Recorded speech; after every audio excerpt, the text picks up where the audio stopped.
The world we live in today is the world after 9/11. It's a world where much of what we live with is a consequence of that day.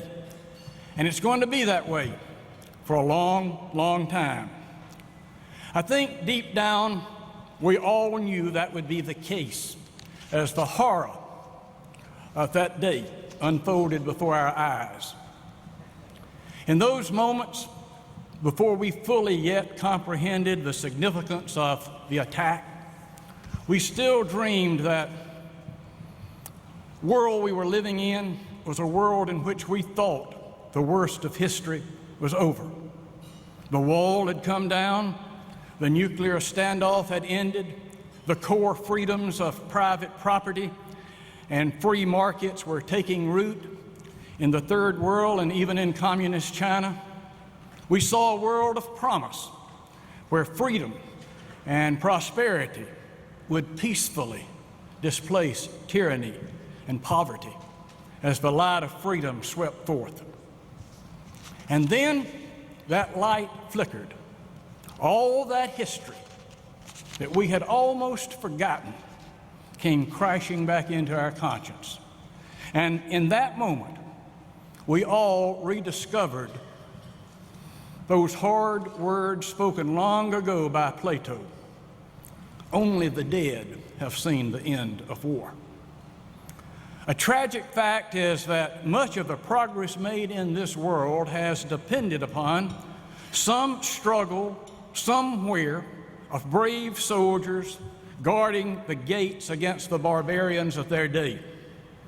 History's greatest lesson is that there's always an ongoing struggle between freedom and tyranny, and one always has to make a choice between the two.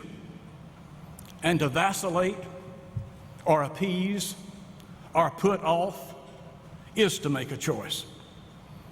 That is why the decision of the President to close Guantanamo Bay and treat the terrorists as they were run-of-the-mill criminal instead of what they really are is nuts. Perhaps I should say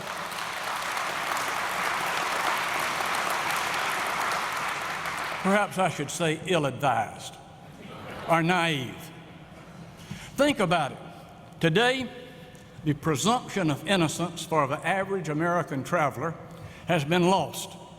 And yet, while we lose more and more of our daily freedoms, the cause of our loss, the terrorist, gains new freedoms through President Obama's dangerous sense of justice. From the dawn of civilization, there has always been this one rule of war. The warriors have worn uniforms not just to protect and identify themselves, but also to protect and identify non-warriors, the civilians. If you were dressed as a civilian and you engaged in acts of war, you lost all protections. Your only right was to a blindfold in face of a firing squad. Uniformed combatants had rights, and innocent civilians had rights, but warriors in civilian clothes did not have rights. Why? Because without this distinction, all civilians would be suspect and at risk of wholesale slaughter. This way, although rulers and empires would fall, the people would survive. But no longer. This strange Obama sense of justice penalizes our civilians with their loss of freedom while rewarding the terrorists with new rights they never have had before in all of history. And another thing, I believe our globe-trotting president needs to stop and take a break and quit gallivanting all around. I think Rahm Emanuel ought to get some Gorilla Glue and put it in that chair behind the Oval Office and say, sit down here, Mr. President. We've got some things we've got to solve here statewide before we go and visit other places in other countries.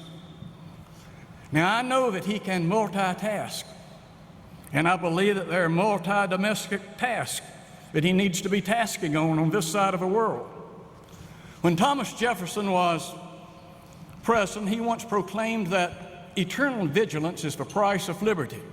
And when he said that, he was not talking about foreign invaders, but domestic usurpers as well. I ask you this question. Today, do we as free men meet the challenge of freedom domestically?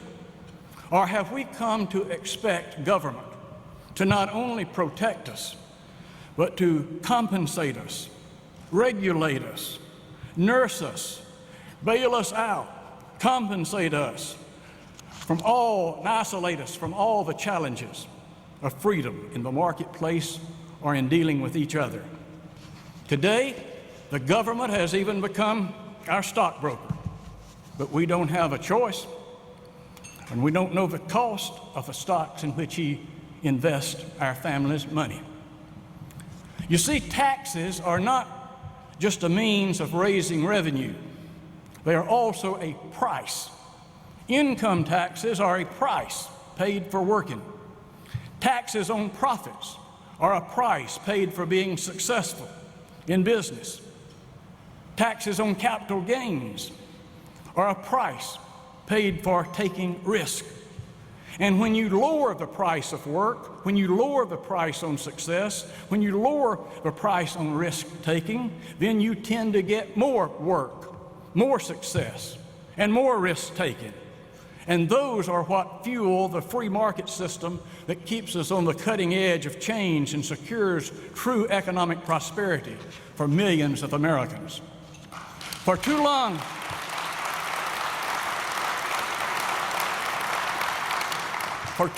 in this country, we've sought the security that government could promise, but that only the labor of free men could provide. We accepted, for example, the unending promise of Social Security. My mother got it, I get it, but my grandchildren won't get it, or only at a fraction of what was promised and less than what it could be. Why? Because over the years, Congress never had the guts to insist that resources be truly set aside to fulfill those promises. It was spent. It's not there. It's gone with the wind, as we say here in Georgia, gone with the wind in thousands and tens of thousands of past earmarks over the years.